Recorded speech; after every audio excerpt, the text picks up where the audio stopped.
Bien. ¿Qué tal? Muy buenas tardes a todos. Muchas gracias por su asistencia y su puntualidad también. Vamos a dar inicio a esta charla que va a ser dictada por alguien a quien estimamos mucho aquí en CEPETASCO y que tenemos el privilegio de contar con su participación por lo menos 2 veces al año mínimo. Él es David Pastor Vico, él es un filósofo. Ahora cuando lo escuchen hablar van a saber de dónde es.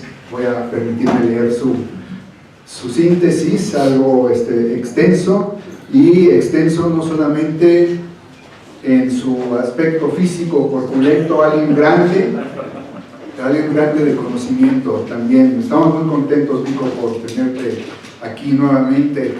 Yo estoy muy contento, aquí los colegas también, hemos platicado un poco entre los pasillos ayer de lo interesante que va a ser esta plática acerca del mundo que queremos vivir y el cual queremos para todos nosotros. Pues bien, muchas gracias. El doctor José Carlos Escobar nos acompaña también aquí y pues voy a leer de manera muy rápida la extensa síntesis de David Pastor Vico para los amigos. Él estudió filosofía en la Universidad de Sevilla, especializándose en ética de la comunicación. Entre sus maestros, con los que se formó viajando por toda España, destacan Eugenio Trías, Gustavo Bueno, José Antonio Marina o Agustín García Calvo. En 2003 fue el presidente y organizador del 40 el cuadragésimo Congreso de Filósofos Jóvenes. Fundó la Asociación Cultural CSN Producciones, pionera en producción integral de eventos culturales académicos de alto nivel en España y vinculada estrechamente con la Universidad de Sevilla, con la que trabajó en más de una treintena de congresos, cursos y jornadas con reconocimiento académico y amplia repercusión mediática. También viajó a México para trabajar como director de gestión cultural de la Fundación Hombre y Mundo de México, donde realizó el Congreso Internacional El Futuro de la Religión. Vico ha sido un asiduo de los medios de comunicación en cuestiones de filosofía y pensamiento crítico. En los últimos años ha colaborado con la 2, iba a decir la segunda, la 2, de Televisión Española y Telecinco, teniendo un espacio propio semanal en un prime time sobre divulgación filosófica en el canal Sur Televisión. Asimismo, ha sido colaborador de Punto Radio y Radio Nacional de España y columnista semanal en Grupo Vocento. En el ámbito académico, ha sido el director de las 7 ediciones de las jornadas universitarias sobre morfología del humor de la Universidad de Sevilla, las 5 ediciones de los Congresos Nacionales sobre Violencia de la Universidad de Sevilla, las 3 ediciones de los Encuentros de Pensamiento Crítico de la Universidad de Sevilla y las 5 ediciones del Encuentro Internacional Factor Humano, amén de impartir un sinfín de charlas y conferencias y ser profesor de curso sobre historia de la ética en el aula de la experiencia de la Universidad de Sevilla. Recientemente escribió La soledad de los pájaros, un texto que presenta esta metáfora como una manera de señalar que la riqueza del pensamiento filosófico debe enseñarse de forma abierta, libre, clara y sencilla para toda la gente. Bien, Vico, pues es una trayectoria amplia, en escasos años, porque eres una persona joven, lo sabemos, y lo que yo sé por ti es que colaboras de manera estrecha con el área de comunicación social aquí en la Universidad Nacional Autónoma de México, y has sido también, creo que, el precursor y responsable de la campaña aquella que se llama Un Goya para, y hay una serie de eslogans que ha sido muy vista en la universidad y creo que también acá en nuestros planteles, tanto del CEPE como de la FAD. Aquí están llegando unos compañeros de la FAD, qué bueno que vinieron. Muchas gracias, bienvenidos. Ya se va. Bueno, pues ya sin más, menos preámbulo, les pido un aplauso por favor para nuestro invitado.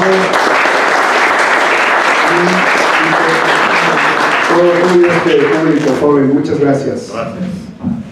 Bueno, pues muchísimas gracias a todos, a Rommel, a José Carlos, a mi queridísima Moni, por darme este espacio casi de imprevisto. Tenía que hacer unas cuestiones aquí en la ciudad de Taxco y les dije, oye, yo soy de la UNAM y si vengo a Taxco y no paso por el CEPE, me van a excomulgar de la UNAM, ¿no? Entonces, era obvio que tenía que pasar por aquí. Para mí es un placer estar con ustedes, es un orgullo llevar siempre pues, el azul y oro de nuestros colores. Hace poco me nombraron, me dieron la plaza de académico dentro del deporte universitario, imparto clases de tutorías y asesorías pedagógicas, ¿no? Siempre mi vinculación es con la educación y con los jóvenes universitarios.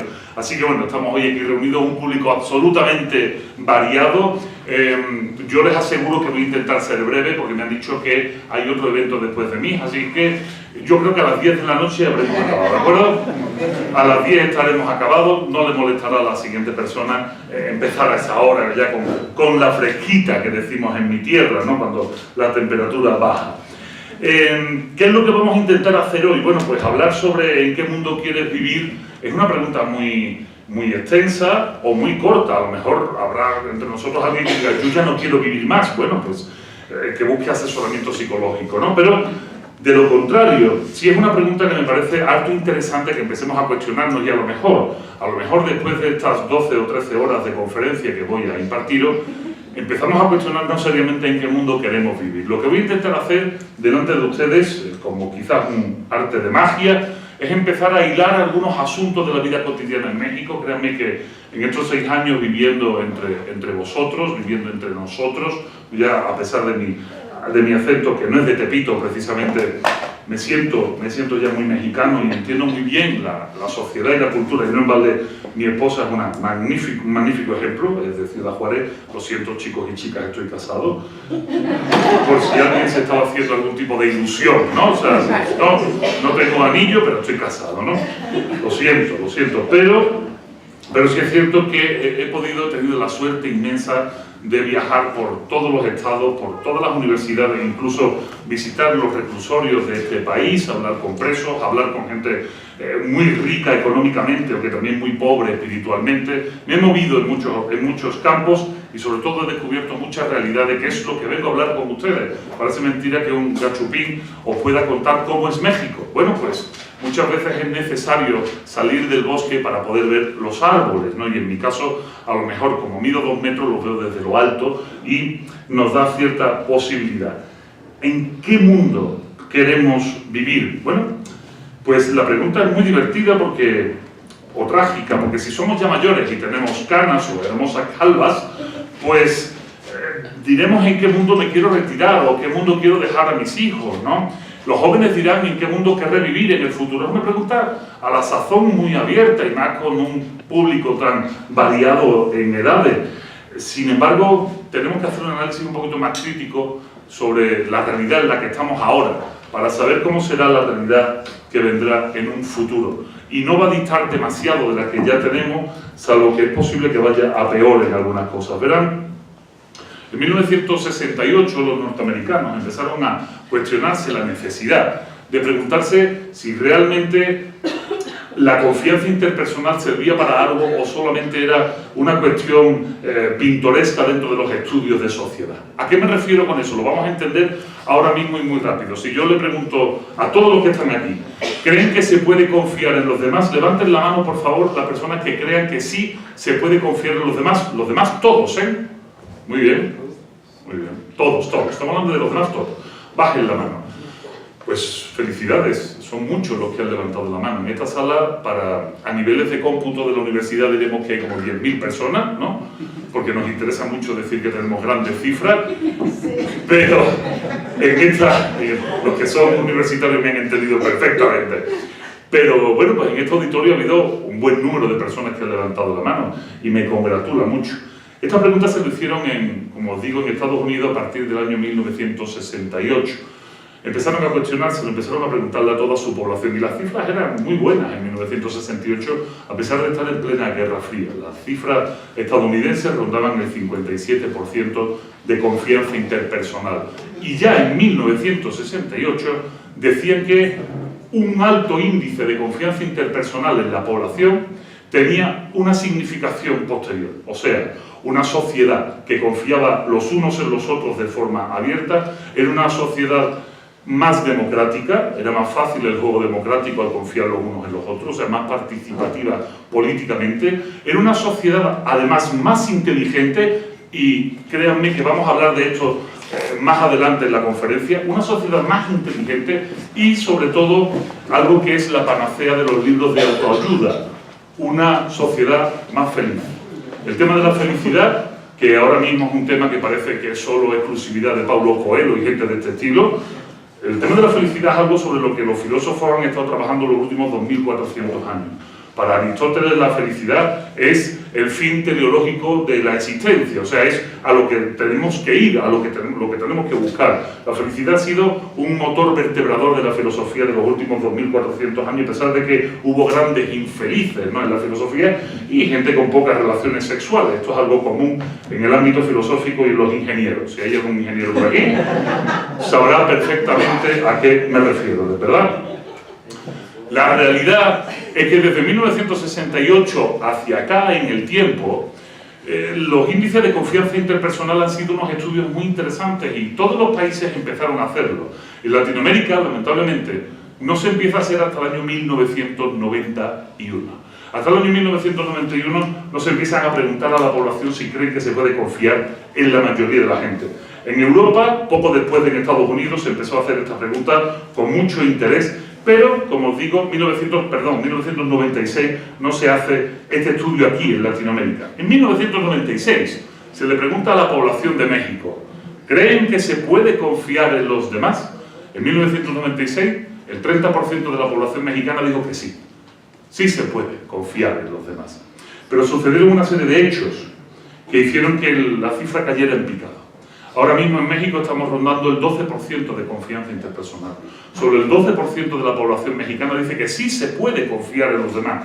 ¿Es una cifra buena o una cifra mala? Bueno, lo voy a explicar en un término filosófico muy avanzado. Es una mierda.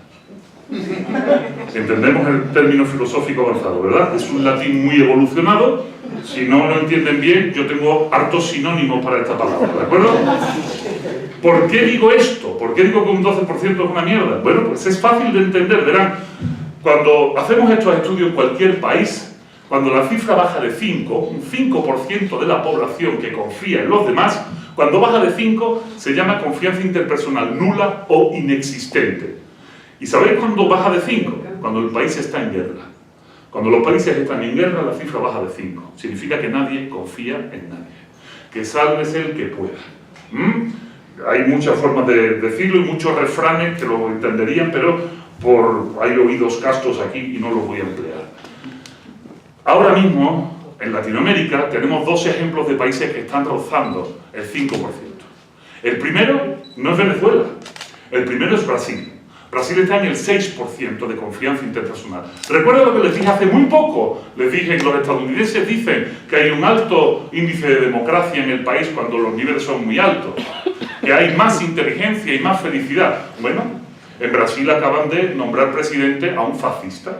Los niveles democráticos son complicados cuando hay un fascista en el gobierno, sobre todo cuando dice que los negros no valen ni para tener hijos, cuando dice a los jóvenes universitarios que denuncien a sus profesores de izquierda porque va a ilegalizar las izquierdas y los va a perseguir, o cuando dice, que ya lo ha hecho, que cualquier ciudadano puede tener 4 armas de fuego en su casa. 4.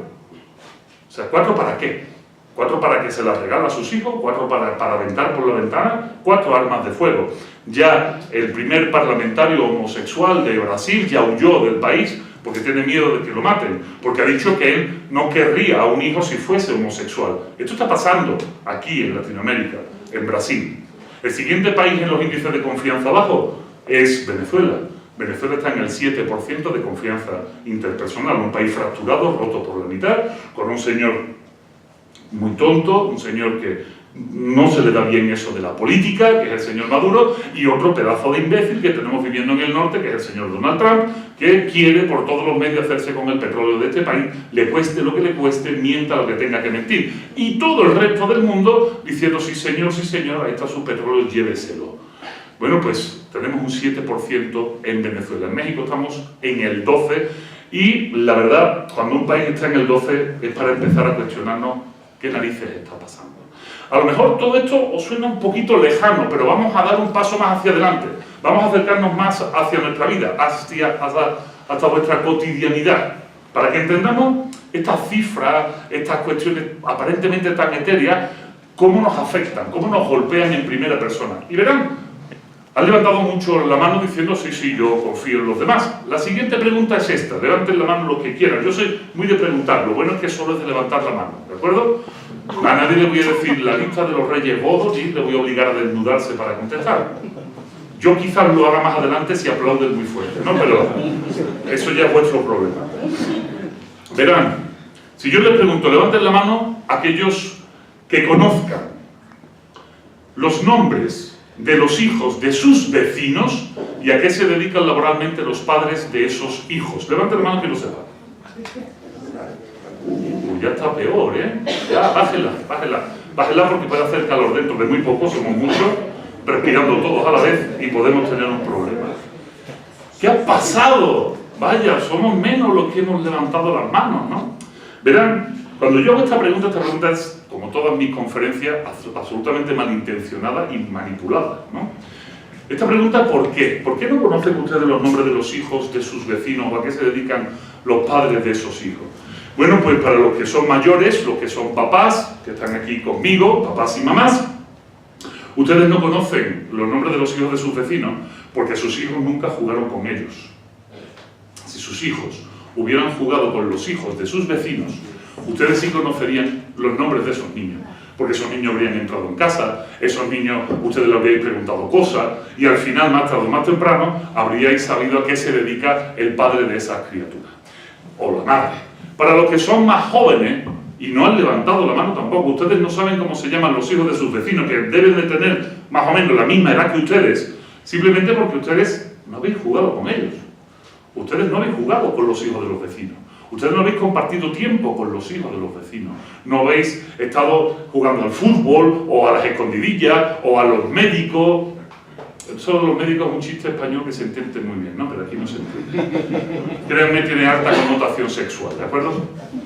La realidad es que estamos viendo una depauperación, o sea, un empobrecimiento de la actividad de los niños. Los niños cada vez juegan menos. Y esto es algo muy fácil de entender cuando empezamos a dar cifras. Y ahora es cuando va a empezar a cambiaros el sesgo. Yo empiezo haciendo que se rían, ¿de acuerdo? Me prestan atención y después empiezo a torturarles. Eso es lo que queda de aquí a las 10 de la noche, pura tortura. Verán, esto que estoy diciendo no es una invención. Si fuese una invención, si los niños jugaran y yo estuviese totalmente equivocado, México no sería el país del mundo con el mayor índice de obesidad infantil. En México ahora mismo tenemos un 34.9% de la población infantil obesa. 34.9% de la población infantil obesa. Es lógico. Acuérdense los papás y mamás que tengo aquí, incluso a lo mejor un abuelo o abuela, acuérdense de su infancia. Esto para los jóvenes es divertido contarlo porque suena como a película antigua en blanco y negro, ¿no? Ay, mira cómo se divertían estos señores mayores, ¿no? Cuando éramos niños, estábamos en las escuelas, estábamos en nuestra escuela, en la escuela del barrio, en la escuela que estaba muy cerca de nuestra casa, ¿sabes? Eso de ir a una escuela privada que está lejos de nuestra casa era ciencia ficción de gente con mucho dinero. La mayor parte siempre estudiamos en escuelas públicas y tuvimos la suerte de estudiar en universidades públicas también. Y entonces por la mañana temprano todos los niños se iban juntitos a la escuela. Todos los niños se iban juntitos a la escuela. Llegaban a la escuela, echaban su jornada de escuela normal y corriente y cuando salían volvían a casa e inmediatamente después de comer, ¿qué hacíamos? A jugar, a la calle. Y además, tus padres te decían, ya vete ya, ¿no? Ya, vete ya. Vete ya. Ahora castigan a los niños. Ahora les dicen, cuidado, que si no haces los deberes te mando a la calle. No, no me mandes a la calle. A nosotros nos tenían que llamar nuestras madres y nuestros padres por las ventanas, a grito pelado, dejándose las gargantas diciendo «David, sube a comer». Y decíamos 5 minutos más, ¿se acuerdan? Y siempre teníamos que negociar con nuestros padres 5 minutitos más. Salíamos de la escuela a las 2, 3 de la tarde, comíamos en casa y a las 4 estábamos en la calle. En mi colonia cortábamos la calle, poníamos unos tambos en la calle para poder jugar al fútbol bien. Así que cuando llegaban los coches íbamos haciéndonos los chulos, ¿no? Ya va. Quitábamos el tambo y el coche podía pasar y después lo volvíamos a poner. Esa era nuestra forma de controlar un poco el juego. Y era muy divertido porque cuando jugabas tenías que hacer muchas cosas que hoy suenan a ciencia ficción. No todo el mundo tenía una pelota, y mucho menos una pelota nueva. Normalmente era una pelota vieja, recosida y con un chipote que salía por un lado, ¿no? Pero cuando llegaba el dueño de la pelota había que decir, vamos a jugar al básquet, decía, no, cabrón, vamos a jugar al fútbol. ¡Hija! Pues yo era alto, claro, yo sabía que en el fútbol yo siempre era portero porque ocupaba más, por gordito.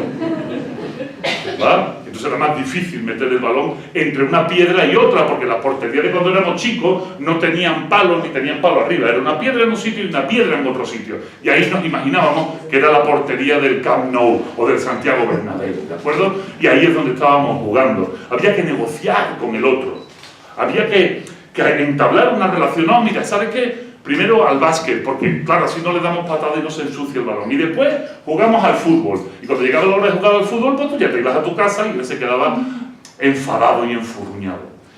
Hoy los niños no juegan a esto. Hoy ustedes no saben cómo se llaman los hijos de sus vecinos, ni a qué se dedican laboralmente, porque ni siquiera han entrado en sus casas, porque cuando te lo cruzas dices hola, si tienes suerte. Y ahora ustedes me dirán, pero es que yo no quiero conocer a mi vecino. Mi vecino es un naco. Es evidente, su casa apesta a Maruchan de camarón, ¿no? Y se ha visto a todo volumen toda la serie de Luis Miguel en Netflix, ¿no? Todos sabemos que eso también es de nacos, ¿no? Y los domingos por la mañana escucha la arrolladora Banda Limón, que eso también es de nacos, ¿no? Eso. Yo no tengo por qué conocer a mi vecino. Eso es de naco. Yo lo diré, bueno, sí, ¿y qué? ¿O es que vuestras madres eran amigas acaso de las madres de vuestros amigos? Pues no. Y de vez en cuando había una madre de un amigo que le caía muy mal a tu madre. Muy mal a tu madre. Pero eso no era óbice para dejar que los niños no jugaran juntos. Los niños podían jugar juntos a pesar de que los padres se llevaran mal. Y verán, les repito, el 34.9% de los niños en México tiene obesidad infantil. Pero de ese 34.9, el 17% ya tiene diabetes infantil adquirida, diabetes mellitus tipo 2. ¿Esto qué significa? Se lo voy a explicar súper sencillo. Si en Finlandia llega un niño con diabetes mellitus tipo 2 a un hospital, seguramente el DIF de Finlandia le quite el niño a sus padres. ¿Por qué? Porque no puede tener diabetes infantil tipo 2. Es como si un joven deportista de 14 o 15 años tuviera un infarto. No puede tener un infarto. Médicamente no puede tenerlo a menos que tenga una lesión coronaria. Entonces sí tendría un infarto. Un niño no puede tener diabetes infantil. No puede, porque tiene un metabolismo absolutamente diferente al de un adulto. Si el niño tiene diabetes, es que le estamos hinchando de azúcar gratuitamente y además ese niño no se mueve. Ese niño no es capaz de jugar, no es capaz de hacer nada. Y cuando les digo que nosotros jugábamos desde las 4 de la tarde hasta la caída del sol, o que mamá gritara, o cuando llovía, porque cuando llovía, ¿qué hacíamos? ¿Cuál era la casa que estaba más cerca? La de Pedrito. Pues todos a la casa de Pedrito y a escuchar cómo la madre blasfemaba al cielo porque estábamos ensuciándole la sala. Sin embargo, jugábamos. Pero no se puede jugar con un 34.9% de obesidad infantil. Eso significa que los niños no están jugando. ¿Y esto qué nos arroja? Bueno, pues nos arroja un problema tremendamente serio. No solo una cuestión de salud. Esta cuestión de salud va aparejada a muchas otras cuestiones que no estamos viendo y que, sin embargo, todos los días en televisión, todos los días en la prensa nos están golpeando con eso. Todos los días. Y no lo estamos viendo porque simplemente no hemos hecho la sinapsis de ideas. No estamos uniendo una idea con la otra. Hoy os la voy a presentar para que empecemos a unir una idea con la otra y nos demos cuenta de en qué mundo queremos vivir, o en qué mundo estamos viviendo, o en qué mundo vamos a vivir. ¿Verá?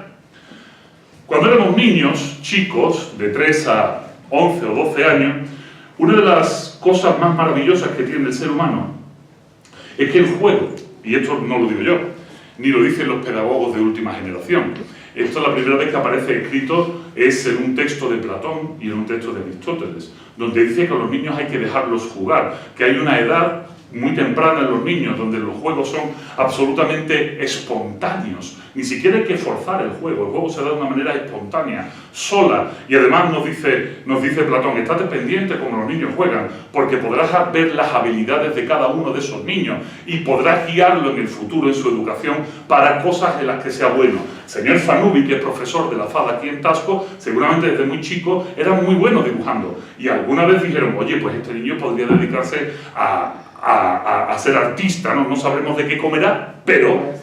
¿no? pero adornará el mundo, ¿no? O sea, hará un mundo más hermoso posible, ¿no? O por lo menos más sensible, ¿no? Más sensible. Bueno, pues resulta que este tipo de cuestiones los psicólogos lo tienen absolutamente claro y dicen que el juego es fundamental para la adquisición de habilidades psicomotoras. Te voy a explicar qué significa una habilidad psicomotora. Dividen los pedagogos y los psicólogos nuestras habilidades en dos aspectos: lo físico, lo motor, lo que se mueve, de ahí viene, lo que se mueve, y lo psíquico, nuestra capacidad cerebral de unir nuestro pensamiento al mundo que tenemos alrededor.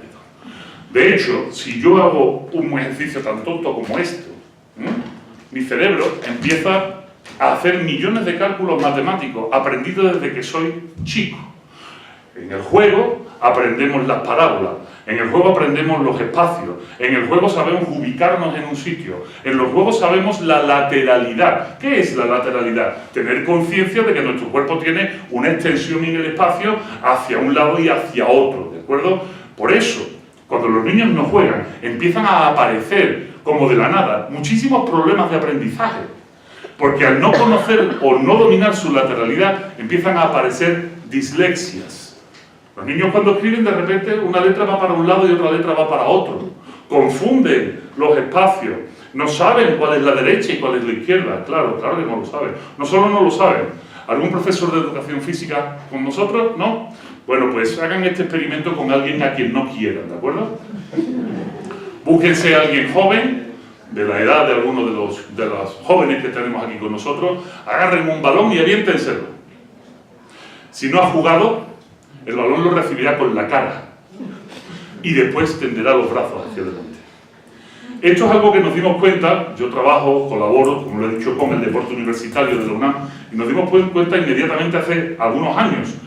En el CSH Naucalpan, el Colegio de Ciencias y Humanidades de Naucalpan, donde entran los alumnos con 14 años, porque es el único que está en el Estado de México, y en el Estado de México se entra con 14 años, o sea, deberían de estar más próximos a los juegos infantiles, se han tenido que reducir las actividades físicas de comprobación. Me explico. Cuando uno entra en la preparatoria o en el CSH y entra en educación física en el primer semestre del CSH, tienen que hacer pruebas físicas, tienen que correr, tienen que hacer ejercicios de fuerza. ¿Se acuerdan? Todos los que estudiaron en la prepa tuvieron que hacer eso. Había que hacer el test de Cooper, correr 11 minutos, había que lanzar el balón medicinal, había que hacer pruebas de agilidad, de flexibilidad. Bueno, ahora mismo ya no se pueden hacer. De hecho, hace menos de un mes, una señora, no recuerdo en qué estado, no sé si fue Guerrero, Chihuahua, no recuerdo el estado, pero una señora saltó en cólera porque habían obligado a los niños a correr 10 minutos. Y los niños se habían desmayado porque habían corrido 10 minutos. Esto parece un chiste. Y la madre estaba muy enojada. ¿Es que han hecho a correr a mi hijo? Claro, señora.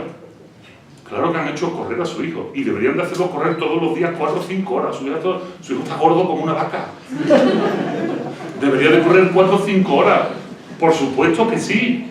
Hace muy poco me reuní con un Boy Scout, un señor mayor. Ser Boy Scout con 40 años es la excusa para llevar pantalón corto sin pasar vergüenza, ¿eh? Nada más, es una justificación para llevar pantalón corto.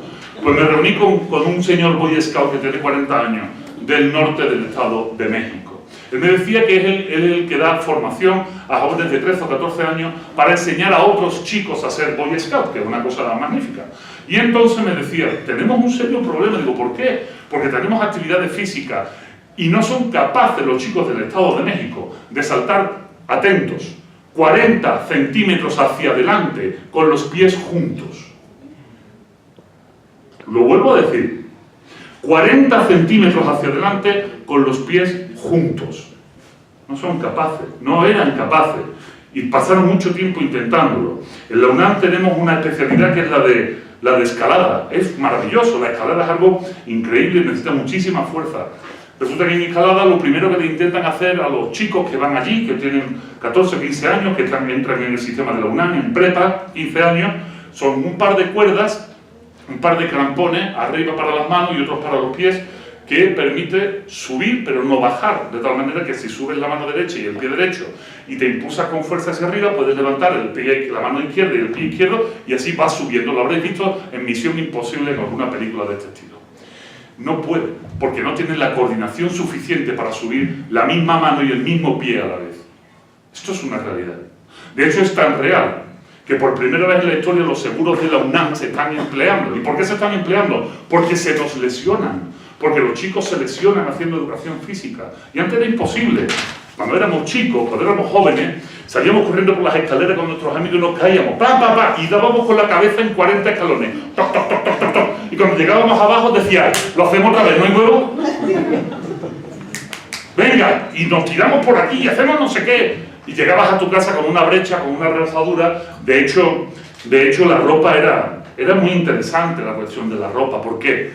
Porque os invito a que vayan a tiendas de ropa, a tiendas de tela.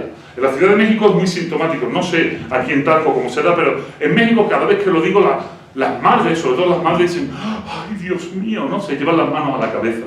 En nuestra época, seguramente tuviésemos un pantalón de mezclilla, no más, no éramos gente muy rica, y mucho menos la mía, que era exiliada política, imagínense, muy poco dinero, muy poco dinero. Y nuestras madres se dedicaban a bajarnos la bastilla de los pantalones. Entonces los niños tenían los pantalones de 7 colores diferentes, ¿de acuerdo? Toda la parte de abajo era todo el pantone de azules posibles. Todo. Porque los bajaba. Pero entre las piernas o en las nalgas, porque jugábamos y nos restregábamos por cualquier sitio restregable, teníamos agujeros y entonces había unos pedacitos de tela de este vuelo que se compraban y se llamaban parches. Ahora, en cualquier tienda de la Ciudad de México no encuentras parches, eso ya no existe. Porque los niños no juegan y no se rompen la ropa. Y cuando cambiamos la ropa de los niños es simplemente porque ya no está de moda. Es que mamá no se lleva de Dora la exploradora, compréndelo. Y entonces hay que comprárselo de Hello Kitty. Y tenemos que ir comprando ropa de un tipo o de otro, pero no porque se quede chica y no porque se rompa, simplemente porque ya no se lleva. Los niños no rompen la ropa porque no juegan. Sigo más allá. Nos tenían que desparasitar. Y nos tenían que desparasitar porque al fútbol se jugaba, por supuesto, en campos de tierra. El que jugaba en pasto era el hijo de un privilegiado que no estaba en la escuela conmigo. Y jugábamos en la tierra. Y al jugar en la tierra, bueno, pues hay unas larvas de unos parásitos que se te meten en los intestinos, son lombrices intestinales, y te pica la cola. Y por la noche dice, mamá, a pastillita, y al día siguiente todos se iban de tu cuerpo por el 2, ¿de acuerdo? Esto ya no sucede. Ni siquiera hay campañas de piojo en primavera. En todos los colegios del mundo había campañas de piojo. No sé por qué los piojos salen en primavera, pero cabeza tenemos todos, ¿no? Todo el año, pero salen en primavera. De tal manera que estas cuestiones que antes eran normales ya no suceden, y ya no suceden porque los niños no juegan los unos con los otros. Tenemos serios problemas de psicomotricidad, muy serios problemas de torpeza, falta de agilidad. Eso sí, el pulgar corre como la pólvora. Los pulgares de hoy en día parecen muslos de pollo. Claro, porque siempre están en el teléfono celular y corren, que es una maravilla. Sin embargo, eso se llama psicomotricidad fina. La psicomotricidad fina es de nuestros dedos, ¿de acuerdo? Pero resulta que la psicomotricidad fina no funciona. La que funciona es la de los pulgares. Pero el resto de los dedos no funciona. Y cuando se pide algún trabajito fino, hay una torpeza inherente. Dentro de poco se perderá el arte de la costura también, porque hay una torpeza en los dedos, porque no se ha desarrollado la psicomotricidad fina. Pero sigo hacia adelante. Después de las habilidades psicomotoras, hay otras que son absolutamente fundamentales. que son las habilidades sociales. Verán, el modelo finlandés de educación, nosotros los que nos dedicamos aquí a la docencia, cada vez que hablamos de Finlandia deberíamos de llevarnos la mano en el pecho y cerrar los ojos, ¿no? En el futuro quiero vivir en Finlandia, ¿no? O sea, quiero conocerlo, quiero ver esa panacea de la educación. Necesito ir a Finlandia. Bueno, en Finlandia han entendido algunas cosas. La primera es que los niños tienen que ser niños el mayor tiempo posible. Es el único país que no se empieza la primaria con 6, se empieza con 7 años, para empezar. ¿Para qué? Para que el niño sea niño el mayor tiempo posible. Lo siguiente que se hace en Finlandia es que las 4 primeras semanas de educación, reglada en primaria, no se da clase, se juega. Los niños están obligados a jugar. ¿Por qué? Porque jugando se conocen. Jugando saben quién es uno y quién es otro. Cuando yo pregunto en los planteles de preparatoria o en los de licenciatura, ¿conoces el nombre de tus compañeros de clase? Pues claro que no. ¿Y por qué no lo conoces? Yo tengo un grupo en WhatsApp, también los que tenemos cana tenemos WhatsApp, con mis compañeros de primero, pero de primero de primaria. Y ahí están. Y sé el nombre de todos mis compañeros de primaria. Y qué estudian, bueno, qué trabajan, si tienen hijos, si no, si se han quedado calvos y no, yo lo sé. Pero hoy no lo saben, y no lo saben porque no estamos jugando a la finlandesa, estamos jugando a otra división. Y la otra división es la de la falta de habilidades sociales. ¿Cómo se desarrollan las habilidades sociales? Jugando. Habrá algún pedagogo idiota que dice que ante el bullying poco se puede hacer más que cierta represión, porque el bullying es natural en los humanos y en los niños. Pero no es verdad. En Finlandia acabaron con el bullying hace ya mucho tiempo. Se llama el método Kiva. En finlandés significará algo, yo no sé qué significa en español.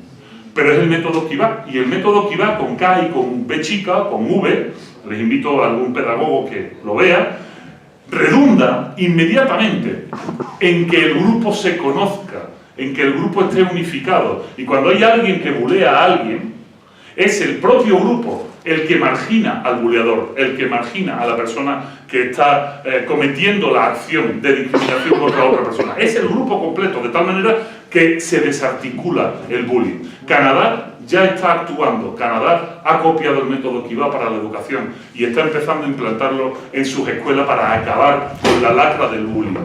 Esto es para pensárselo, porque resulta que cuando vamos a las facultades de pedagogía o aparece algún pope de la educación, siempre nos dice, bueno, es que el bullying siempre ha habido y siempre habrá. Pues no tiene por qué, no es cierto. Hay muchos métodos para acabar con el bullying. Y de hecho, que levantan la mano todos los jóvenes y jóvenes.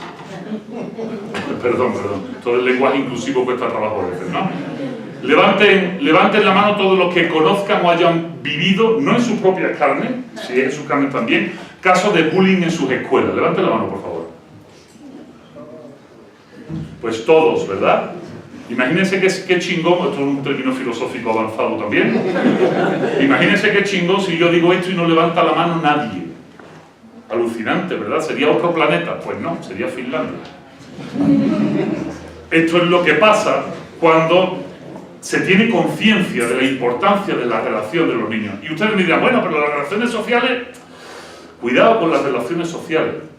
Verán, les voy a contar a los jóvenes cosas divertidas, ¿de acuerdo? Y a los mayores, pues nos vamos a poner hasta nostálgicos. Nosotros conocíamos el nombre de los hijos de nuestros vecinos, porque jugábamos con ellos. Claro, nosotros le poníamos otro nombre. El cabeza, el gordo, el negro, el chino, ¿vale? Le poníamos esos nombres. Pero también sabíamos su nombre de verdad. Sabíamos que el gordo era Juan Gabriel, por ejemplo, ¿no? Y que el cabeza era Pedro. Sabíamos que era Pedro, ¿sabéis por qué? Porque cuando ibas a su casa y hacías... No podías decir, ¿está el gordo? Porque la chancla de la madre volaba. ¿Va? Volaba. Y no llamaba al MP tu madre. Eso no era así antes. ¿De acuerdo? No, has tocado a mi hijo. No, eso no funcionaba así. Tú llamabas y decías, ¿está Pedro? Sí, ahora sale. Y llegaba Pedro, venga, cabeza, vámonos a jugar. Y el otro te iba a jugar con el cabeza. Y tu madre te había dicho lo siguiente, vete a jugar con el cabeza, pero ten cuidado si vas a su casa, porque a su madre no me cae bien. No le vaya a decir lo que has comido. Esto era muy importante. Mi madre me decía, si te preguntan lo que has comido, tú dile que has comido filete con carne. Me costó años entenderlo, o sea, porque claro, como la carne era lo más caro, filete con carne.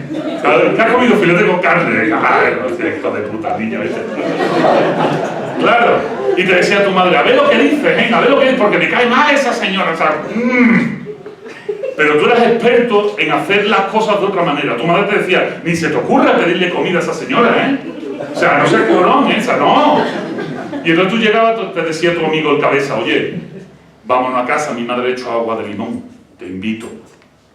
La frase mágica para los niños de antes, te invito, ¿sabes? Eso era el grial de las frases que podías escuchar, ¿no? Te invito, ¿a cuánto me invita? ¿No? ¿Te acuerdas? Esa era otra frase mítica. Tengo 5 pesos, ¿a cuánto me invita? ¿Verdad? Y entonces ibas a casa del cabeza. Cuando tú llegabas a casa del cabeza, la madre te echaba su agua de limón y tú hacías, qué bueno, qué fresquito, qué sed tengo. O sea, todo alabando, pero para que te cayera un segundo vaso. ¿Verdad? Nos estamos identificando, ¿no? Y entonces llegaba la frase mágica de la madre del cabeza y te decía, hijo, ¿tienes hambre? Estoy viendo diciendo, mierda, sí, me pasó. Hijo, ¿tienes hambre? Y de repente tú pones una cara así como de... mucha hambre, Y decía, hombre, bueno, ¿quiere una quesadilla? Si no le importa. Tú no habías dicho nada, tú no habías dicho todo, si no le importa. Y entonces pasaba la magia de la casa del vecino. ¿Cuál era la magia? La magia era muy sencilla. Esa mujer que se llevaba mal con tu madre, esa mujer compraba el queso y la tortilla en la misma tienda que tu madre. Pero no sabían igual las quesadillas. ¿Verdad? No sabe igual la quesadilla de la madre del cabeza. Suena como albur, pero bueno. ¿Verdad? Está bien, lo vamos a permitir porque como yo soy gallego no entiendo los, ¿vale? No se nota que llevo años aquí, que aprendes en todo. Bueno. Y entonces venía tu primer dilema moral. Yo soy filósofo, sé de esas cosas, créanme. Llegaba tu primer dilema moral porque tú sabías que ibas a volver a casa, tú ibas a volver a tu casa. ¿Y tu madre qué te iba a preguntar? ¿Has comido algo? Híjole, lo sabía porque la madre lo siente. La madre siente cuando su hijo ya no tiene hambre. Si no tiene hambre es porque ha comido. Y tú has comido algo y sabías que venía el dilema moral. Porque el dilema moral es que tu madre, desde que eras chiquitito, te decía, a mí dime la verdad, a mí cuéntamelo todo, a mí no me mientas. Hijo. Porque sabía que si le decías que sí, la siguiente pregunta era, ¿y qué era? ¿Estaba bueno?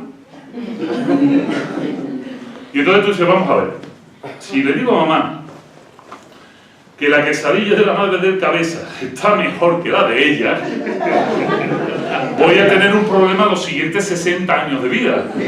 Porque cada vez que vaya a casa de mi madre y me ponga un plato, me dirá, cómetelo a ver si te gusta y si no, te va a dar madre del cabeza, que te la haga. ¿Sabes? Tú ya sabías que eso iba hasta ahí. Después aprendemos que con nuestras esposas pasa casi igual, ¿de acuerdo? Pasa casi igual. Y entonces decía, bueno, llegabas a tu casa y dijo, ¿qué has comido? Sí, ¿qué? Una quesadilla y estaba buena. ¿Sabías que si le decías a tu madre, no mamá, no estaba buena, tu madre que odia a la madre del cabeza iba a decir inmediatamente, no, si yo lo sabía, esa mujer no puede cocinar bien? Y entonces aprendías que eso también era una mentira muy burda. Y aprendíamos a no decir nada. ¿Has ido a casa de la cabeza? Sí. ¿Has comido? Sí. ¿El que una quesadilla? ¿Estaba bueno? Muy X, mamá. Sin importancia, así, llaguito. ¿Y ahora dónde vas? A casa del cabeza otra vez. Así funcionaba. Hoy los niños no van a casa de los vecinos a comer. Esto no sucede. Esta anécdota que yo os he contado aquí, magnificándola para que nos riamos un rato, en realidad no es más que darte cuenta de que cuando juegas y compartes tiempo con los demás, conoces otras realidades. Tienes capacidad de comparación. Cuando éramos chicos y íbamos a otras casas, descubríamos que en esa casa a lo mejor no había padre. El padre se fue a comprar tabaco hace 20 años y no volvió nunca, ¿no? O descubríamos que en esa casa había un hermano que estaba en la cárcel y sin embargo en esa casa vivían y eran felices, y tú decías, Dios mío, si mi hermano estuviera en la cárcel yo no podría ser feliz, pero te dabas cuenta que en esa casa intentaban ser felices. En esa casa había un familiar que estaba en la casa porque tenía que trabajar o estudiar. Las casas eran diferentes. Había casas que tenían perros, otros que tenían gatos, otros que tenían hámster y otros que se los comían. Y, bueno, pues había gallinas y se acababan comiendo las gallinas. Entonces yo jamás podría comerme una gallina que hubiese criado, ¿no? Pero descubrías que había otras realidades y cuando descubres otras realidades tu mundo crece. Crece. Los filósofos somos muy conscientes desde hace miles de años que la capacidad de pensamiento es de enfrentarte a ti mismo. Pensar es un ejercicio que es más sano cuanto más se cuestiona a sí mismo, cuanto más se enfrenta a sí mismo. Esto es el pensamiento dialógico. Esto es tener la capacidad de decir, me interesa esto o esto, quiero esto o esto, quiero un futuro así o un futuro así.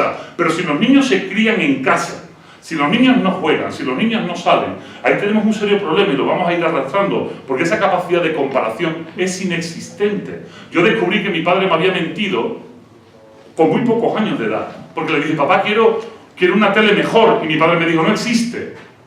Y fui a casa del vecino y dije, mi padre me ha mentido. Descubre que hay otras realidades diferentes a la de tu propia casa. Ustedes me dirán, bueno, pero eso es muy exagerado, Vico, porque los niños pues juegan en la escuela, caray. ¿Neta? ¿De verdad? ¿Creemos eso? Verán, algo que he descubierto en este país y que, créanme, me ha generado muchísimo estupor y muchísimo dolor, es lo siguiente. Yo empiezo la frase y ustedes la van a seguir, ¿vale? Dice, no corro, no grito. Estos carteles los vamos a encontrar en todas las primarias, en las secundarias y en muchos bachilleratos. No corro, no grito, no empujo. A ver, ¿me pueden ustedes explicar cómo puede jugar un niño si no corre, no grita y no empuja? A mí me cuesta trabajo. Bueno, puedo jugar al ajedrez. Y en silencio, ¿no? Algunos me dirán, te estás pasando, Vico, no sabes de lo que estás hablando. Esos carteles aparecen gracias a las políticas de prevención y de cuidados en caso de sismo a partir del terremoto del 19 de septiembre de 1985. Y es verdad, esos carteles no existían antes. Empiezan a aparecer para ordenar la salida de los niños de las escuelas. Pero no pone en caso de sismo, no corro, no grito, no empujo. Pone no corro, no grito, no empujo. Nada más. Y entonces hay unos señores fantásticos, espero que no haya ninguno aquí, y si lo hay será el mejor de México. Hay unos señores fantásticos que se llaman prefectos. Los señores prefectos se dedican a vocear esto a la salida de los niños de cualquier clase para jugar en el recreo. No se corre, no se grita, no se empuja. ¿Les suena, verdad? No se corre, no se grita, no se empuja. Y entonces los niños no corren, no gritan y no empujan. Y lo que estamos haciendo es inhibir el juego. Ustedes me dirán, es que eres muy exagerado. Sí, seré muy exagerado, pero mira, créanme, en Ciudad Juárez no tiembla. Y si están esos carteles también. Y allí no tiembla. Y lo sé porque he estado haciendo una investigación y he estado pidiendo a gente de diferentes partes de México que me manden los carteles. Y el último que me han mandado es de una escuela de Ciudad Juárez. Y allí no tiembla. ¿Por qué se han puesto de moda esos carteles? ¿Por qué están repartidos por todo el sistema de la SED, de la Secretaría de Educación Pública y en otros organismos privados? Bueno, hay muchas formas de entenderlo. La primera es que es más cómodo. Es más cómodo. Hay un vídeo de los seguros GNP. Les invito a que lo busquen en YouTube, por si no me creen, el gallego que sabrá. Búsquenlo. Es un vídeo de GNP que habla sobre eso. No corro, no grito, no empujo. El vídeo no tiene apenas visitas, 5,5 millones. 5,5 millones de visualizaciones el vídeo de GNP, donde explican claramente que no se corre, no se grita, no se empuja. No en caso de sismo, en cualquier situación en la escuela. En los años 80, en las escuelas del Distrito Federal, en la pública, había una ratio de alumnos aproximadamente de 35 alumnos por salón. Si los niños no corren, no gritan y no empujan, si hay un físico por aquí, sabrá a lo que me refiero. Si los átomos no se mueven, ocupan menos espacio. Los niños no corren, no gritan y no empujan, ocupan menos espacio. La ratio de algunas de las escuelas de educación pública ahora en la Ciudad de México supera los 45 y 50 alumnos por salón. Si los niños no corren, no gritan y no empujan, podemos meter mucho más niños por institución. No hace falta hacer nuevas escuelas, no hace falta hacer espacios de recreo, no hace falta ni contratar profesores, ni subirles el sueldo. simplemente hace falta meter más alumnos y afinar los alumnos dentro de la escuela. De hecho, según la SEP, las horas de educación física que un niño en secundaria tiene que hacer a la semana es de 2. 2 horas de educación física. ¿Eso qué es? Claro, así se justifica. El 34.9% de los niños de México están gordos como bolas. Lo vamos entendiendo, ¿no? Nos vamos dando cuenta de lo que pasa. Y además, 0 habilidad social. Y además, otro dato sangrante. Cuando carecemos de habilidades sociales, significa que nos cuesta muchísimo trabajo, no solo relacionarnos con los demás y entender cómo son los demás, sino entendernos a nosotros mismos. Darnos cuenta que los problemas de los demás son semejantes a los problemas que nosotros podemos tener. Descubrir la tristeza en otro, en un amigo, te ayuda a entenderte cuando tienes tristeza. Descubrir la alegría y empatizar con la alegría del otro te ayuda a entenderte a ti también. Cuando esto no pasa, cuando cercenamos las habilidades sociales, de repente se publica en la Ciudad de México que el 6% de los niños de 3 a 6 años, el 6% de los niños de 3 a 6 años ya tienen depresión diagnosticada en la Ciudad de México. El 6%. Porque no hay habilidades sociales, porque no se están relacionando con otros seres humanos. Les recuerdo que cuando el ser humano lo queremos castigar, lo aislamos en una celda. Y sin embargo, lo que estamos haciendo con los niños es básicamente lo mismo. Es una celda sin paredes, sin barrotes, pero sin relaciones. El 20% de los jóvenes de entre 8 y 17 años en México, son cifras del Instituto Nacional de la Salud Pública, el 20% ya tiene síntomas de depresión. El 20%. La Organización Mundial de la Salud ha dicho que la plaga del próximo siglo XXI es la depresión, que 1 de cada 5 habitantes del planeta va a sufrir la depresión. Lo que no somos conscientes es que el 5% de los enfermos de depresión se suicidan, porque el suicidio no es más que un síntoma de la depresión. Es un síntoma, no es a lo que te lleva a la depresión, es que es un síntoma de la depresión, porque el depresivo cree que suicidándose acabará de sufrir y va a suicidarse. El año pasado, en el CCH Vallejo de la UNAM se suicidaron 7 alumnos. ¿Va? 7. Esto no es una cuestión baladí. Esto no es algo que yo diga y que me lo invente. Entre 1970, cuando todos, a los que han entendido lo de la quesadilla de la vecina, desde 1970 al año 2007, la cifra de suicidios juveniles ha incrementado en México en un 275%. Lo vuelvo a repetir, a ver si nos enteramos. Desde 1970 al año 2007, las cifras han subido un 275%. El suicidio en México es la segunda causa de muerte entre los 15 y los 19 años. El suicidio en México es la primera causa de muerte infantil de México. La primera. Y sigue subiendo. No ha dejado de subir. No hay ni un solo año que esta cifra haya bajado. Y no va a dejar de subir. Simplemente porque todavía no estamos haciendo absolutamente nada para incentivar que los niños empiecen a jugar, que empiecen a relacionarse los unos con los otros. Porque como no confiamos en los demás, no abrimos nuestras casas para que nuestros hijos metan a sus amigos dentro de casa. Ah, no, que abra la casa tu amigo, pero la mía, ¿por qué? Con lo limpia que está. En mi casa no, que jueguen en la de él. Y claro, cuando todos decimos lo mismo, al final no se juega en ningún sitio. Y claro, como el niño se tiene que entretener, al final, ¿qué es lo que hacemos? Pues hijo, toma la tablet, toma el celular.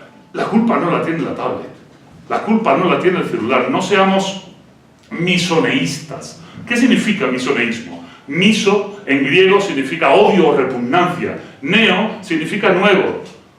Es algo común a los adultos que nos volvemos conservadores en nuestro pensamiento. Demonizar el objeto nuevo. Y claro, cuando empezamos a ver problemas de socialización, empezamos a ver problemas de depresión y de suicidio, pensamos, ¿cuál es la única variante que tenemos? Ah, el pinche teléfono. La culpa la tiene el teléfono. Pues no es verdad. ¿Quién le pone el teléfono en la mano al niño? ¿Quién le paga el plan de datos? ¿Quién paga el wifi? Los padres. El niño no tiene capacidad. La culpa, perdón, no la tiene la tecnología. La tecnología es para lo que es. Un cuchillo de untar mantequilla en mis manos por la mañana solo sirve para embadurnar el pan en mantequilla. Un cuchillo de untar mantequilla en las manos de un talibán con un reportero de la BBC amordazado de rodillas en el suelo servirá para descabezarlo. Es el uso de la herramienta el permisivo, no la herramienta en sí. Eso es el misoneísmo. En el siglo XVIII, cuando aparecen las primeras máquinas de vapor, los primeros trenes, los amigos agricultores, sobre todo los ganaderos, tenían miedo de los trenes porque decían que la velocidad del tren era tan fuerte que el aire que iba a mover el tren iba a desmembrar a sus ovejas y vacas, porque claro, iban a circular a 40 kilómetros por hora. Era el pánico del misoneísmo. Fíjense qué estupidez. El presidente de la 20th Century Fox dijo que la televisión jamás funcionaría, que era un aparato estúpido y que qué familia inteligente iba a pasar las tardes viendo una caja de madera. Demonizamos la tecnología. El señor Lord Kelvin, el que inventó o descubrió los grados Kelvin, dijo que el teléfono era una estupidez, que eso no servía para nada, que Londres, Inglaterra, jamás lo necesitaría porque tenía unos señores que corrían a caballo fantásticamente llevando las cartas de un sitio a otro, que el teléfono sobraba. Llevamos toda la historia de la humanidad demonizando lo nuevo, simplemente porque nuestro pensamiento se vuelve conservador con los años. Y como no queremos adaptarnos a la nueva tecnología, decimos que la nueva tecnología es mala. No es verdad, no es mala, lo malo es el uso. Si nos damos cuenta de eso, aprenderemos mucho. Sin embargo, y ahí es donde vamos a golpear con las nuevas tecnologías, cuando a nuestros jóvenes se les impide la capacidad de jugar, nosotros no lo hacemos queriendo, nosotros queremos que nuestros hijos sean tan felices como fuimos nosotros en nuestra infancia. Y empezamos a echarle la culpa a otro, porque la culpa, ¿cómo la voy a tener yo? Con lo listo que soy. La culpa la tiene el sistema, la sociedad, la culpa la tiene la violencia. Ustedes me dirán, Vico, es que por eso la tasa de confianza interpersonal es baja en México. No es verdad. En 1996 era del 30%. ¿Cuándo empezó la guerra con el narco? La de verdad. En el año 2000, con Calderón, 2006. En el año 2006 es cuando empieza la guerra con Calderón y la delincuencia se desata a todo lo que da. En el año 2006 el índice de confianza ya había bajado al 15%. Antes de la guerra ya había bajado la confianza en México. Ya se había promocionado desconfiar los unos de los otros. ¿Sabéis por qué? Bueno, pues porque es muy sencillo, porque cuando desconfías de los demás, tienes poca democracia social, se comparte poco y además te escondes en tu casa. Y si te escondes en tu casa, las calles se quedan vacías. Y cuando las calles se quedan vacías, los oportunistas se hacen dueños de las calles. Por eso, cuando baja la confianza interpersonal, aumenta la inseguridad y la delincuencia. No es al revés. Cuando los ciudadanos abandonan la calle y abandonan sus sitios de recreo y sus sitios de trabajo en la calle, de relación con los demás, aumenta la inseguridad y aumenta la violencia. Cuando yo les digo a los padres que cómo podemos arreglar esto, yo les digo que es relativamente sencillo. Lo que está en nuestras manos es abrir nuestras casas. Nuestras casas suelen ser seguras. Pues abramos nuestras casas para que otros niños entren. Tendremos que jodernos, sí, un poquito. Porque los niños hacen ruido y molestan. Pero perdónenme, yo prefiero escuchar el ruido de las risas y los gritos de los niños a escuchar una telenovela de Televisa. A lo mejor ustedes prefieren La Rosa de Guadalupe, para gustos, colores. Sin embargo, cuando nuestros hijos son cercenados de esta manera, cuando nuestras juventudes son cercenadas de esta manera, tenemos otro problema secundario, pero igual de doloroso, igual de importante, que es el que va a condicionar el mundo en el que queremos vivir. Verán, se lo dije antes. Los filósofos hablamos del pensamiento dialógico o dialéctico, un pensamiento que se enfrenta a sí mismo, porque tenemos la capacidad de comparar. Y esa capacidad de comparar tenemos que ir desarrollándola desde chicos. Ay, yo tengo esto en mi casa, yo no tengo esto. El padre de no sé quién hace esto, mi amigo dice esto, yo pienso que no sé qué. Esa relación nos permite empezar a cuadricular un poquito en nuestra cabeza, como diría el señor Levi Strauss, a estructurar nuestro pensamiento. Vamos a estructurarnos las líneas de nuestro pensamiento. Sin embargo, esto no está sucediendo. En el año 2015, la Asociación Internacional para la Evaluación del Rendimiento Académico, por sus siglas en inglés IEA, sacó el primer estudio sobre pensamiento crítico y jóvenes millennials o nativos digitales. Los jóvenes nativos digitales son aquellos que nacen a partir del año 96-97, a lo que algunos llaman millennials o como quieran llamarle. Hacen el primer estudio sobre esto, pero no lo hacen en México, y no lo hacen en México porque no lo hacen en ningún país latinoamericano. Esto se hace en lo que ellos llaman el primer mundo. Y entonces, ¿el estudio en qué consiste? Bueno, pues consiste en ver cómo interactúan los jóvenes con las nuevas tecnologías. Claro, nosotros decimos, no, los millennials son los chicos más preparados de la historia, tienen una capacidad de encontrar información fuera de serie, y ellos creen también que es verdad. De hecho, el estudio decía que el 89% de los jóvenes nativos digitales de países desarrollados creen saber encontrar información en Internet. El 89% cree saber encontrar información en Internet. Sin embargo, la letra pequeña del estudio nos dice, atento, que esto es para mear y no echar gota, que solo el 2%, repito, el 2% de los jóvenes nativos digitales son capaces de utilizar habilidades del pensamiento crítico para encontrar información en Internet. Lo traduzco en Román Paladín, o sea, que el 98% de los jóvenes nativos digitales es fácilmente engañable cuando consultan información en Internet. ¿Les suena eso de fácilmente engañable? La fake news es un fenómeno solo posible ahora, porque la capacidad crítica es nula y el pensamiento crítico es muy sencillo. Hay un filósofo maravilloso andaluz, que no soy yo, que es mi amigo José Carlos Ruiz, les invito a que lo busquen. José Carlos Ruiz es un tipazo que define muy bien el pensamiento crítico. No, tampoco. El pensamiento crítico dice, es la capacidad de reconocer a los demás en su contexto y conocerte a ti en tu propio contexto. O sea, no juzgar a los demás sobre tus propios juicios o prejuicios, sino entender cómo viven los demás y cómo se relacionan con su contexto, y el tuyo también. Eso te da una claridad, te permite acercarte. Es lo que Ortega y Gasset diría siempre: yo soy yo en mis circunstancias, sí, y si no la salvo a ella, no me salvo a mí. Sin embargo, no son las circunstancias los que me definen es mi carácter, decía Ortega y Gasset, mi carácter. El carácter es el pensamiento crítico. El carácter es la capacidad de no ser engañado fácilmente, de poner las cosas en duda, de decir, no me lo creo. Y sin embargo, si yo pregunto aquí, que levante la mano todos los jóvenes que crean o que tengan la certeza de que el hombre fue a la luna en 1969. Levante la mano, por favor. Está cabrón, ¿eh? Suficiente. Verán, las vacunas han salvado a 1.500 millones de seres humanos desde que se inventaron. 1.500 millones de seres humanos. Sin embargo, hay una tendencia auspiciada por Internet en pensar que las vacunas son malas, que las vacunas provocan autismo, que las vacunas envenenan. Han salvado a 1.500 millones de seres humanos. Y sin embargo, ahora mismo en Internet hay una tendencia fortísima de imbéciles que dicen que la Tierra es plana. Plana. Está del nabo. ¿En qué mundo queremos vivir? Pues esto es una realidad. En Internet podemos encontrar páginas maravillosas en Facebook que dicen que la guanábana es 10.000 veces mejor que la quimioterapia para salvar el cáncer. Que las pulseritas con imanes nos dan equilibrio y estabilidad, hasta mejores elecciones. Ya quisiera. Iríamos con la cabeza llena de imanes. Verán, en Estados Unidos ganó las elecciones un señor llamado Donald Trump.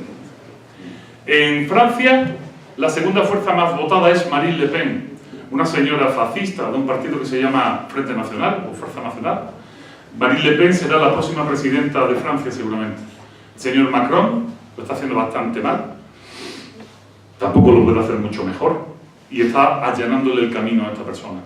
Cuando en Reino Unido se hicieron el referéndum para ver si se quedaban en el euro, en la zona euro o no, resultó que salió que no. Ahora mismo esto ya le ha costado la cabeza a un primer ministro, dentro de poco le costará la cabeza a la señora Theresa May, porque ningún político británico quiere cargar sobre sus hombros con la debacle económica que supone abandonar la Comunidad Europea. Ahora mismo en Inglaterra, por si ustedes no lo saben, hay 700.000 británicos que no viven en Inglaterra. Son gente de la tercera edad que viven repartida por toda Europa. Sin embargo, el 40% de los médicos y enfermeras del sistema de sanidad británico son extranjeros.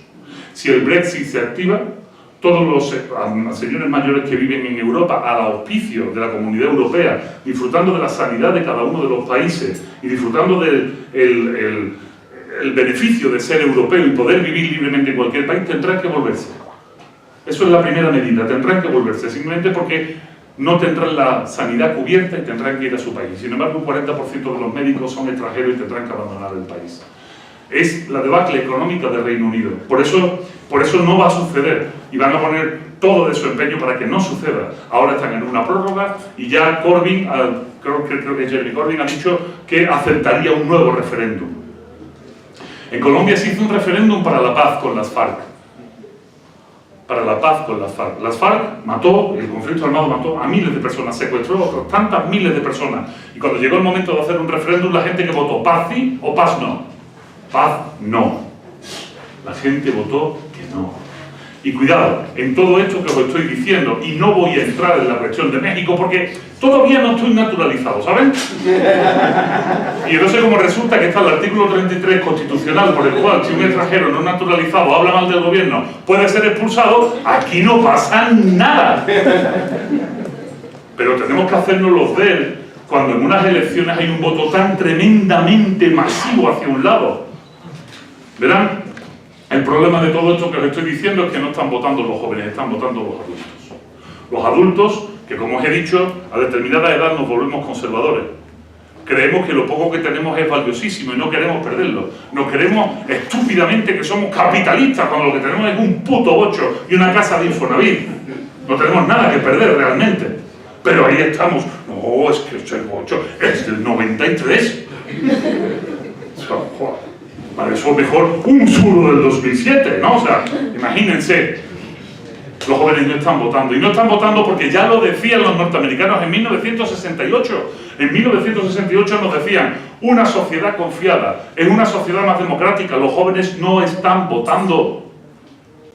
En Reino Unido, cuando salió Brexit, sí, justo al día siguiente, y esto lo cuento a ustedes mirando aquí a contraluz, justo al día siguiente, 4 millones de jóvenes británicos hicieron lo único que se les ocurrió hacer, manifestarse, no, abrir una petición en change.org para que se volvieran a hacer el referéndum. ¿Es que somos idiotas? O sea, ¿de verdad somos idiotas? Creemos que por una plataforma de change.org y porque 4 millones de jóvenes hayan dicho hay que volver a hacer el referéndum, la política institucional va a ceder. Claro que no va a ceder. Claro que no va a ceder. Pero claro, si no hay habilidades sociales, no nos damos cuenta que nuestro vecino, el hijo de nuestro vecino, tiene los mismos problemas que tengo yo. Que los problemas de su futuro van a ser exactamente los mismos problemas que mi futuro. Y entonces no hay empatía, no hay eso que llamaban los marxistas, conciencia de clase. Yo ya no hablo de conciencia de clase, hablo al menos de conciencia de juventud. Que nos demos cuenta que todos somos iguales, que tenemos los mismos problemas, que nos va a cargar el payaso, ¿verán? ¿Algún ingeniero aquí? La que te va a caer. Bueno, pero en tu época lo mismo, sí se podrá. Hoy en día, ¿en qué eres ingeniero? Civil. Hoy en día, la mayor captación de ingenieros automotrices que hay en el país se da en el Bajío, en Guanajuato. Allí podemos encontrar la fábrica, la ensambladora de Toyota, de Mazda, de General Motors. Allí están gigantescas, ensambladoras gigantescas que dan trabajo a miles y miles de jóvenes ingenieros recién egresados. ¿Saben ustedes cuánto cobra un joven ingeniero recién ingresado en el Valle de Guanajuato en una de estas fábricas? Se lo digo yo. Cobran 7.500 pesos al mes. Ingenieros recién egresados. Y tú me dirás, bueno, pero con el tiempo, no, con el tiempo, naranjas de la China. ¿Por qué? Salió publicado en El Economista, en el Valle de Guanajuato, en el Bajío, los salarios llevan congelados 5 años, a 7.500 pesos si bien te va. Les voy a explicar por qué. Es que es tan sencillo que se lo voy a explicar. ¿Verdad? Cuando un joven va a hablar con el director de la planta o el de recursos humanos, el que sea, cuando va a protestar, cuando tiene los redaños de ir a protestar, porque normalmente no van a protestar, pero cuando ya se dan cuenta de que su hermano, el que abandonó la carrera en el Oxxo, gana igual que él, ¿vale?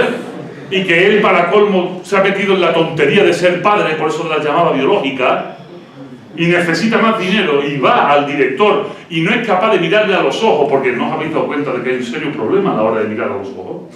Claro, es que no hay habilidades sociales y al no haber habilidades sociales tampoco hay confianza propia, porque tener confianza propia es conocerte a ti mismo, lo que decían los griegos hace 2500 años, noxete ipsum, conócete a ti mismo. No te puedes conocer a ti mismo si no conoces a los demás, de tal manera que hay muchos problemas de falta de seguridad. Y entonces va el joven y dice: Señor, me gustaría que me aumentara el salario. Y dice el Señor: no.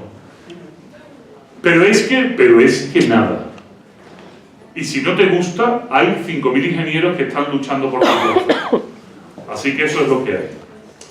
¿Qué pasaba hace 40 años? ¿Se acuerdan qué pasaba? Se lo digo, lo que pasaba hace 40 años. Que no iba uno, iban todos y decían: o nos subes el salario o te cerramos la fábrica.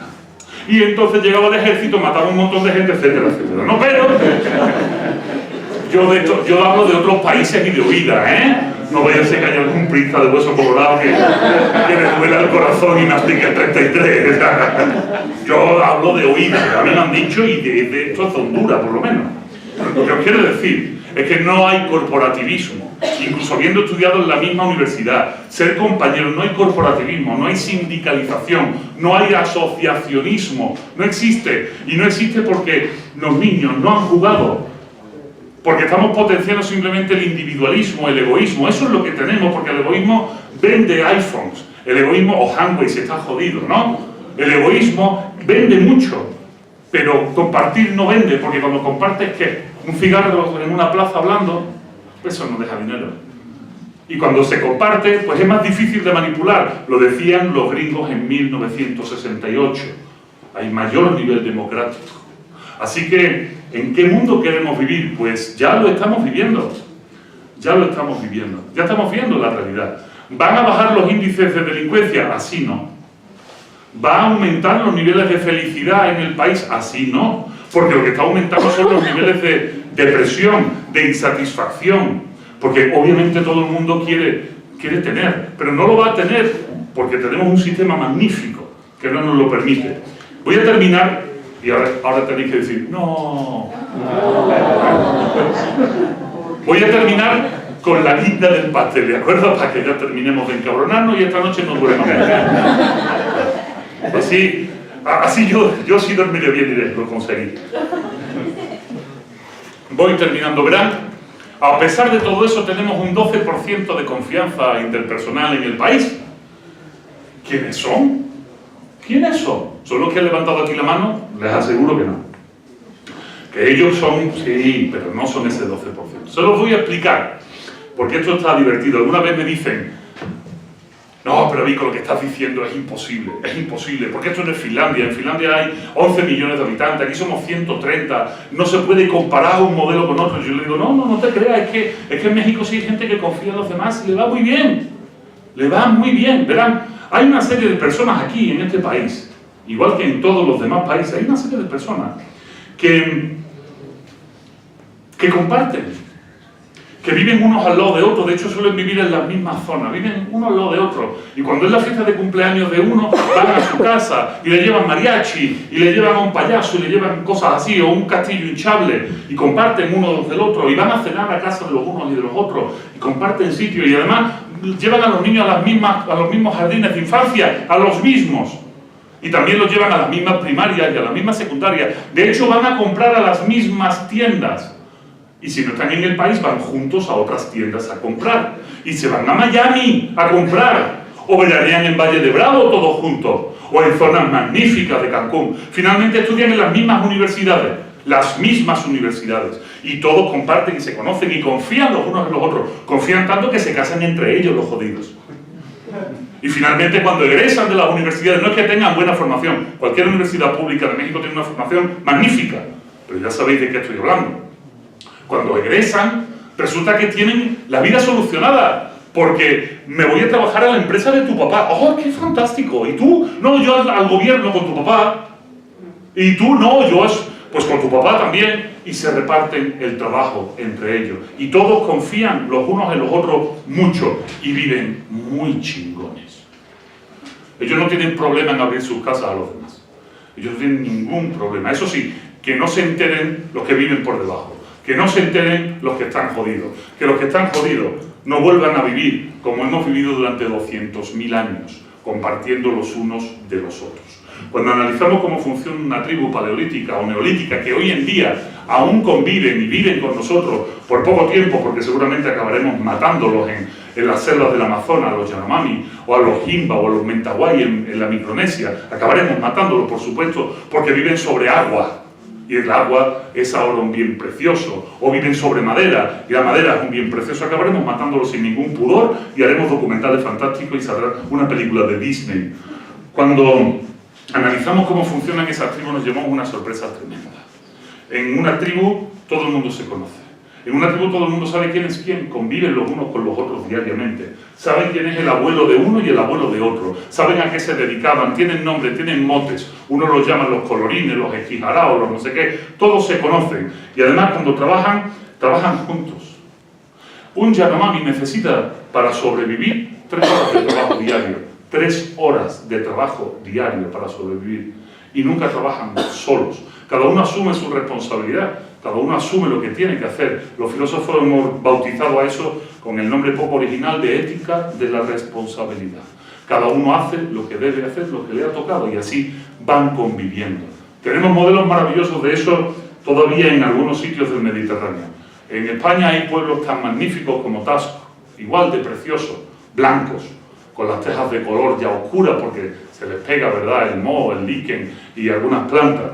Verán, en Andalucía, en mi tierra, cuando llega el verano y las lluvias de primavera se han acabado, todos los vecinos de una misma calle deciden comprar cal. La cal la compran las mujeres, ya saben que la cal son esas piedras blancas, ¿no?, que las metes en agua, allí llamamos matar la cal. La metes en agua y empieza a hervir. Hierve durante unas cuantas horas y se convierte en una pasta blanca. Y con esa pasta blanca es con lo que desde hace más de 3.000 y 4.000 años se pintan las casas en el Mediterráneo. Así que el día de pintar suele ser un fin de semana. Y todas las mujeres van a pintar. Empiezan desde abajo hasta arriba de la calle. No cada una a su casa. Todas las casas de todas. Y pintan absolutamente todas las casas. Y cuando llegan al final de la calle, los maridos, que no están tocándose las narices, han hecho la comida para que todos coman juntos. Nadie permitiría jamás, ningún vecino permitiría jamás, que otro imbécil pintarrajeara la fachada de la casa de cualquier vecino, no solo de esa calle, sino del pueblo. Y por supuesto, los padres están orgullosos que sus hijos jueguen en esas calles que son de ellos y que están pintadas de blanco. Podría pasar exactamente igual aquí. ¿En qué mundo queremos vivir? Plantéenselo. Vamos a darnos cuenta de lo que está pasando. Seamos críticos. A lo mejor no están de acuerdo con lo que he dicho. ¡Qué bueno! ¡Qué bueno que no estén de acuerdo! Coméntenlo con un vecino. ¡Uy, un vecino! Busquen a alguien que quiera escucharlo. Tómense una cerveza con ellos. Hagan una kermés en su calle. Que vuelvan las quinceañeras a las calles. En la Ciudad de México ya no se celebra nada en las calles. Las calles son territorios de los que quieran tomarlas. Esta es la reflexión final. Este es el mensaje. ¿En qué mundo queremos vivir? Yo sí sé en el mundo que quiero vivir, pero para eso necesito que ustedes quieran también lo mismo. Y solo vamos a poder conseguirlo dialogando. Y la mejor forma es hacerlo en espacios de libertad, como es esta universidad. Y lo natural sería que lo hiciéramos en las calles y plazas de nuestras ciudades. Muchas gracias por vuestra atención.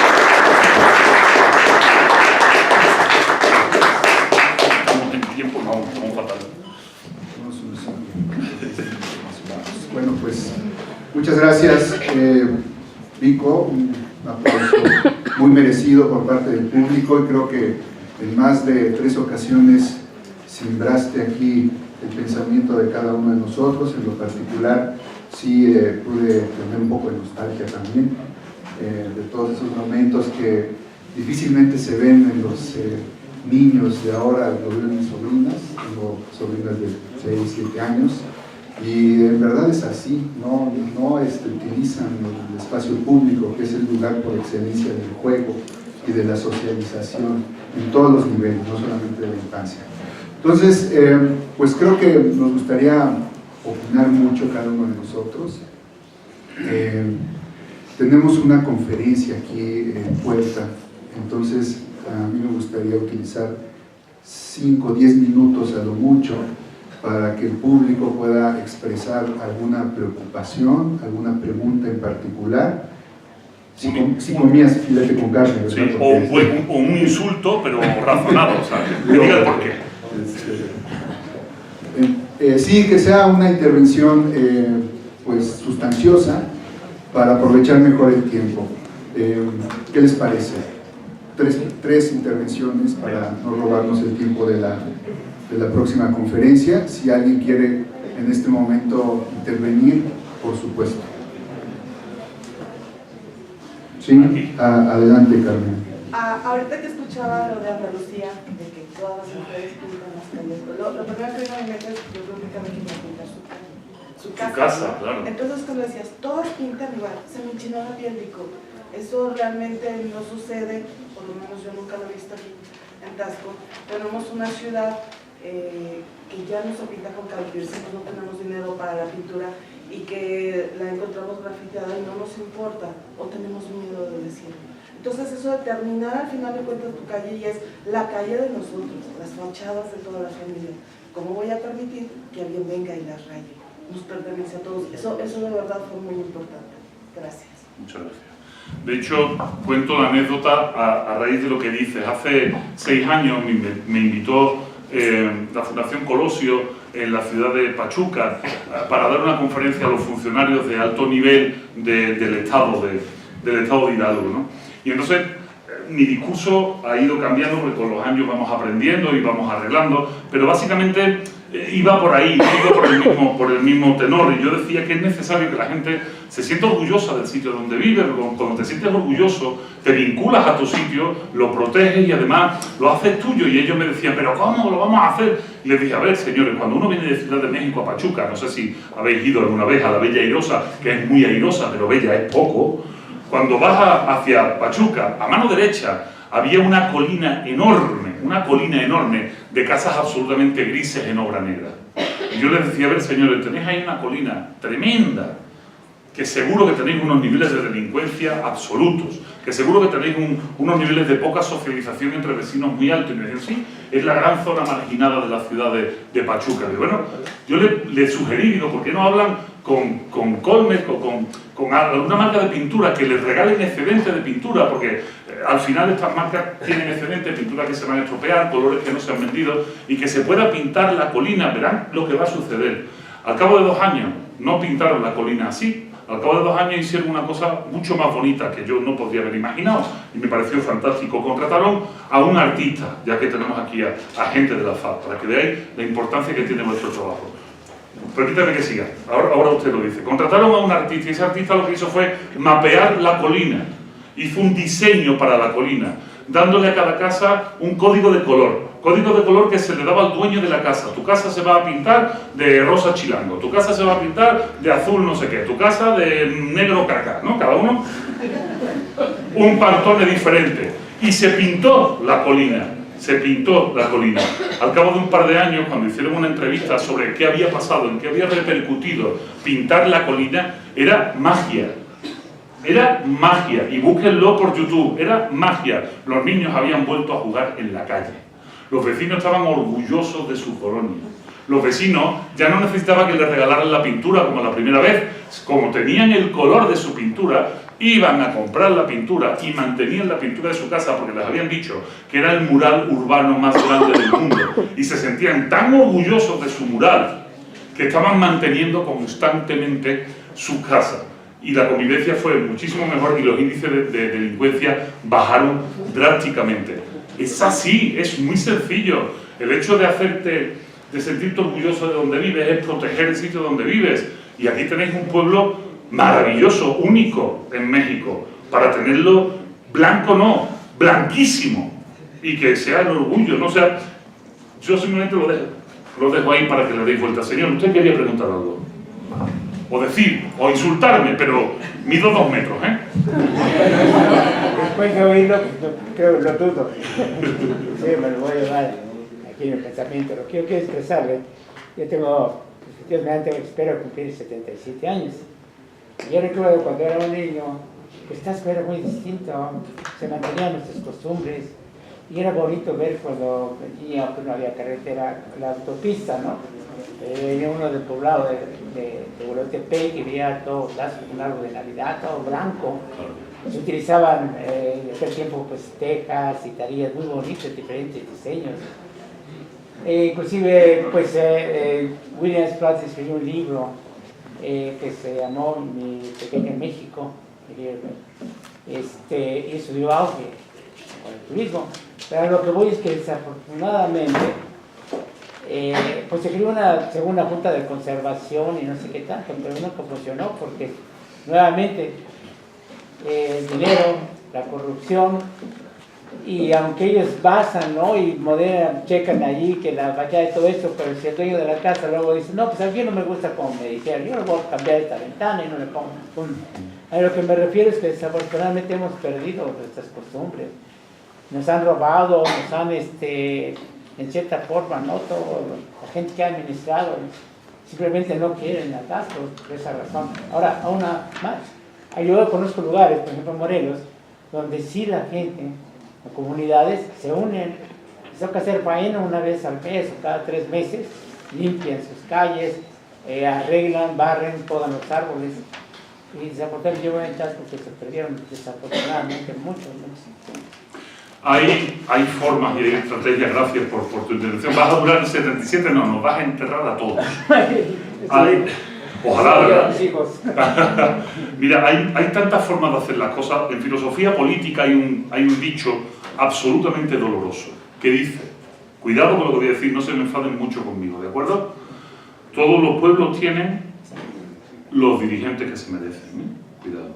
¿Eso qué significa? Que cuando nos desapegamos de la acción política, no podemos entonces exigir al político, porque nos desapegamos de la acción política. O sea, si nosotros no tenemos una acción social y política de proteger nuestras calles, de pelear en el ayuntamiento, de exigir lo que queremos, de promover nuevas ideas, no solo tenemos que estar exigiendo, también podemos promover nuevas ideas, el político no lo va a hacer porque el político no es más que uno de nosotros, más avispado quizás, que ocupa ese sitio.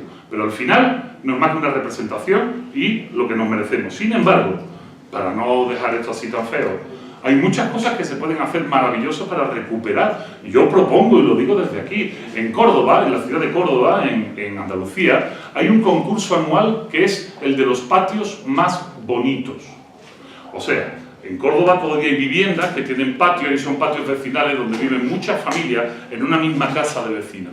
Y entonces cada uno decora su patio y decora la fachada de su casa. Y hay un concurso por el cual compiten y se llevan un azulejo, o sea, no hay ni siquiera dinero, ¿de acuerdo? Se llevan un reconocimiento de que es la casa con el patio más bonito de la ciudad. Aquí hay casas tan maravillosas y calles tan maravillosas que se podría hacer un concurso de la calle más hermosa de Tasco y hacer que los vecinos se involucraran para cuidar su calle. Con que se haga una vez y se le dé mantenimiento, la gente va a querer competir y todos van a querer decir que viven en la calle más bonita de Tasco. Hay tantas cosas que se pueden hacer. Decía un amigo mío, ¿para qué inventar si podemos copiar? Claro, si podemos copiar cosas que han sido éxitos en otros sitios, los seres humanos de aquí somos iguales que los seres humanos de Finlandia, exactamente iguales. Podemos copiar modelos de éxito de otras ciudades emblemáticas, maravillosas, turísticas, con sabor, y hacer esas cosas para promocionar nuestra propia ciudad y para embellecerla y hacerla más vivible. Esto de lo que se trata es de hacerla más vivible. Sí, bueno, agradecer la conferencia que le hizo atractiva, saber si va a haber una próxima, y creo que aquí hay algo muy sensible como filósofo que a todos nos ha de haber tocado algo. Aquí la culpa no es del gobernante, aquí la culpa no es del vecino, aquí la culpa es mía, porque yo no he intentado saludar, abrazar a mi vecino. Se ha perdido esos valores, como decía el señor. Antes, decía mi abuelo, amarrábamos el perro con la longaniza.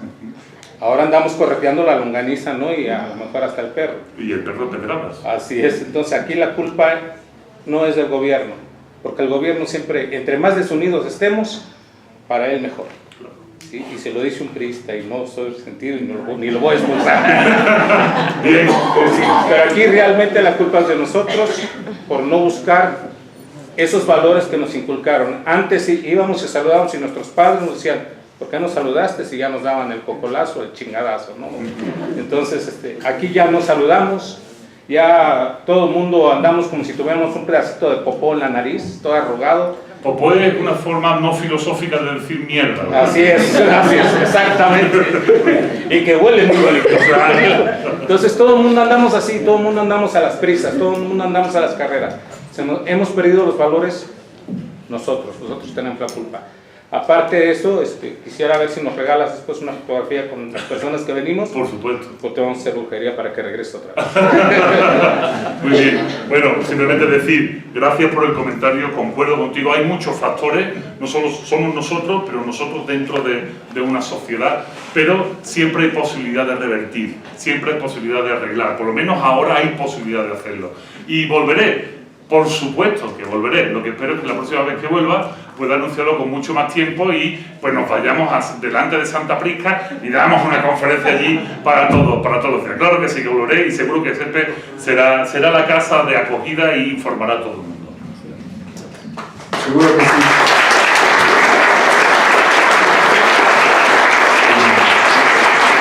Pues, muchas gracias, Pico. Creo que podemos hacer el compromiso de tomarte la palabra para que vengas nuevamente. Ya lo habíamos platicado ayer y bueno, todo dependerá de tu agenda. Sabemos que estás muy ocupado por todos lados, pero haremos lo posible, señor, que tener una segunda conferencia sobre este tema o sobre otros más que tienen que ver precisamente la importancia de estar juntos, estar próximos, comunicarnos y tener un futuro mejor para esta ciudad y para el país. Se empieza por la casa, por la familia. Bien, pues voy a entregar un reconocimiento aquí a nuestro filósofo, divulgador de la filosofía, preferido, favorito de la UNAM y de Tasco y del CEPE. Vamos a hacerlo. Aquí está, por tu destacada participación en esta tarde, con la charla ¿En qué mundo quieres vivir? Muchísimas gracias. Muchas gracias.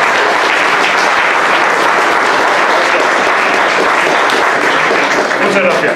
Salgo y el que quiera foto, ahí nos hacemos fotos. Los invitamos a...